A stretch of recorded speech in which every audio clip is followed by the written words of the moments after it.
voir mourir pour retourner à Dieu me remplissait d'une grande joie. Vous étiez donc certain de mon salut? Certain. Si cette maladie était venue du diable, les lettres placées contre vous auraient augmenté la fièvre et l'agitation. Au contraire, elles vous ont apaisé. Et si vous vous réjouissez de voir mourir le juste, pourquoi donc prenez-vous soin de son corps quand il est malade? Parce qu'il faut en avoir soin comme d'un bien qui appartient à autrui.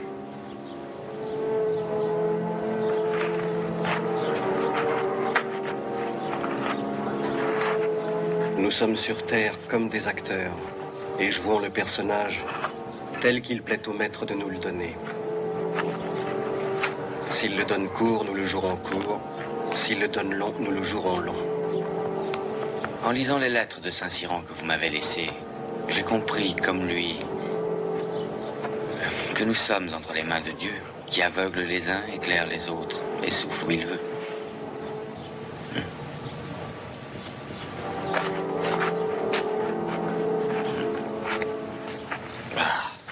Et les doctrinaires ne le rencontreront jamais, qui ont la prétention de connaître seuls le sens des Écritures.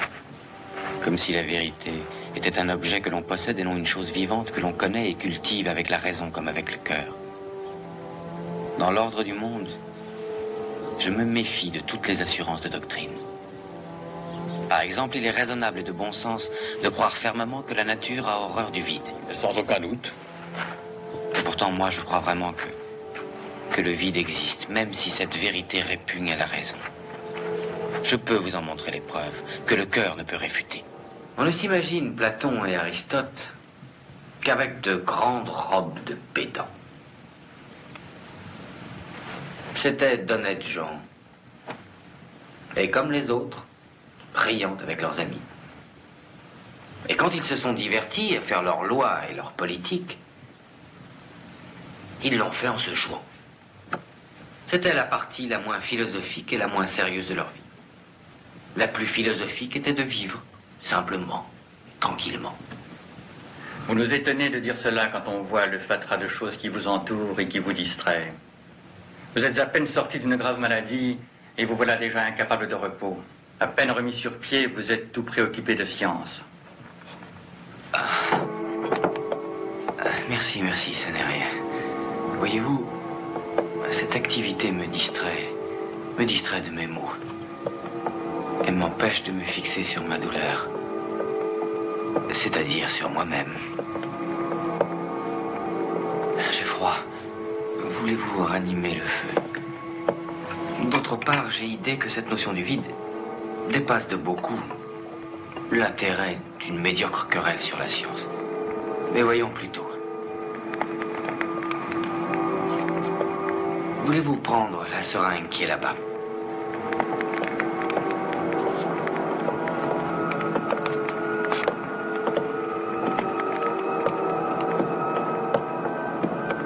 Celle-ci?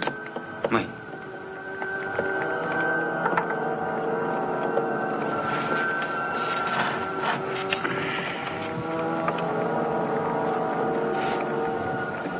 Toutes les ouvertures de ce soufflet ont été soigneusement bouchées. Si je veux l'ouvrir, je sens une forte résistance, comme si les deux ailes du soufflet avaient été collées l'une contre l'autre. Voyez vous-même. C'est juste. Bien. Regardez maintenant cette seringue. Je repousse son piston au plus loin et je la plonge dans l'eau. J'embouche avec le doigt l'ouverture immergée et si je tire maintenant le piston en arrière, mon doigt se sent fortement attiré et avec douleur. Si je tire le piston davantage, mon doigt ne sent pas plus d'attraction, bien que l'espace vide, à l'intérieur de la seringue, est augmenté. Si j'ôte le doigt, l'eau, contre sa nature, qui est de couler par la plus forte pente vers le bas, l'eau monte dans la seringue. et avec violence. J'en conclus que le vide existe, et que l'air, par son poids, fait monter l'eau dans la seringue où le vide s'est fait. Tout cela est fort beau. Mais je vous présente une objection. Ce vide dont vous parlez n'est ni corps ni esprit. Il ne peut donc être une créature de Dieu. Prétendez-vous alors qu'il puisse exister? Et vous? Comment pouvez-vous décider sur ce qui est de Dieu et ce qui ne l'est pas?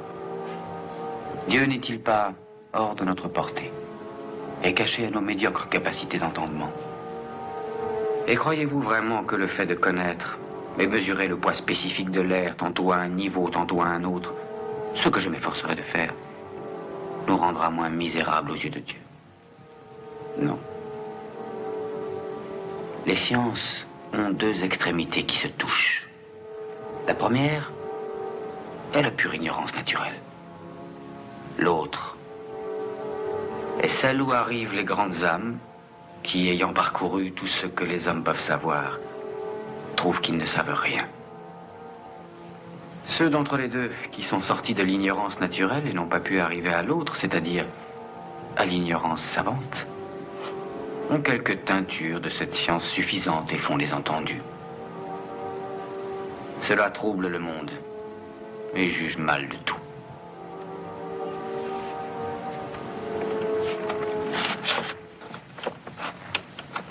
Je sais que vous n'êtes pas de ceux-là.